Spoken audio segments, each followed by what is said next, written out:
মনোযোগ দিয়ে শোনো, দেখো তোমার কাজে আসে কিনা। আন জাবের রাদিয়াল্লাহু আনহু, সাহাবীর নাম কি?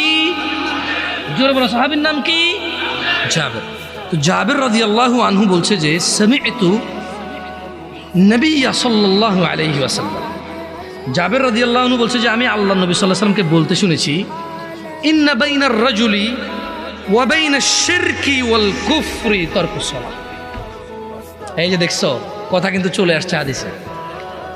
আমি আমার বক্তব্য এখানে শেষ করে দিতে পারতেছি আলহামদুলিল্লাহ। কেন? কারণ আমি কথা বলতে আসছি তোমাদেরকে নামাজ নিয়ে। কি নিয়ে? নামাজ নিয়ে। আমি তোমাদেরকে বলে দিচ্ছি যে যদি নামাজ না পড়ে কুফরি হয়।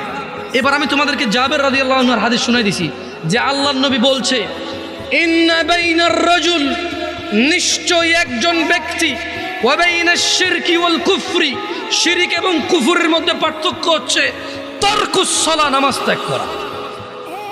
মানে একজন মানুষ মুশরিক না, কাফের না, পাঁচ ওয়াক্ত নামাজি। একজন মানুষ নামাজ পরিপূর্ণভাবে ত্যাগ করেছে, সে কাফের ও মুশরিক। এটাকে আমি বলছি, ফতোয়া আমি দিছি, বলি না। আল্লাহর দিকে তাকায়, এখানে ক্যামেরা আছে। জাবের রাদিয়াল্লাহু আনহু বলছে যে উনি শুনছে আল্লাহ নবী বলছে যে ব্যক্তি কাফের আর মুশরিকের মধ্যে পার্থক্য হচ্ছে কি? সালাত। আমরা কি মুসলমান হয়ে মৃত্যুবরণ করতে চাই? দিনে কয় রাকাত নামাজ? ফজরে কয় রাকাত? জোহর, আসর, মাগরিব, ঈশা, এগুলো ছাড়া কেউ মুসলমান থাকা সম্ভব?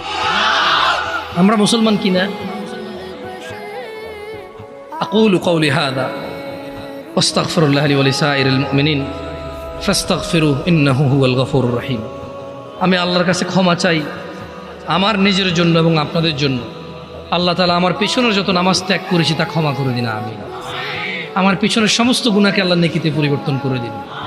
ছোট ভাই আমার, বোন আমার, প্রতিজ্ঞা করো, বাপ মরবে, মা মরবে, ভূমিকম্প হবে, সিডর হবে, এই পৃথিবী লন্ড ভন্ড হয়ে যাবে, বেঁচে আছি মানি ফজরের 2 পড়তেই হবে। বেঁচে আছি মানে জোহর, আসর, মাগরিব, ঈশা পড়তেই হবে। একটু আগে সিগারেট খেয়েছি, একটু পরে আজান হয়েছে, নামাজ পড়তে হবে। একটু আগে পর্নোগ্রাফি, উলঙ্গ সিনেমা দেখেছি, একটু পরে আজান হয়েছে, নামাজ পড়তেই হবে। ঘুমের মধ্যে কাপড় চোপড় নষ্ট হয়েছে, মা জানে, বাপ জানে, ভাবি জানে, বোন জানে, সবাই জানে। এখন গোসল করলে সবাই বুঝবে কেন গোসল করছো। সবাই বুঝলে বুঝুক, না বুঝলে নাই। আরে বুঝলেই কি না বুঝলেই কি, আমার কাপড় নষ্ট হয়েছে, গোসল আমার ফরজ হয়েছে, আমি গোসল করবো, নামাজ পড়বো। রাতে আমার ঘুম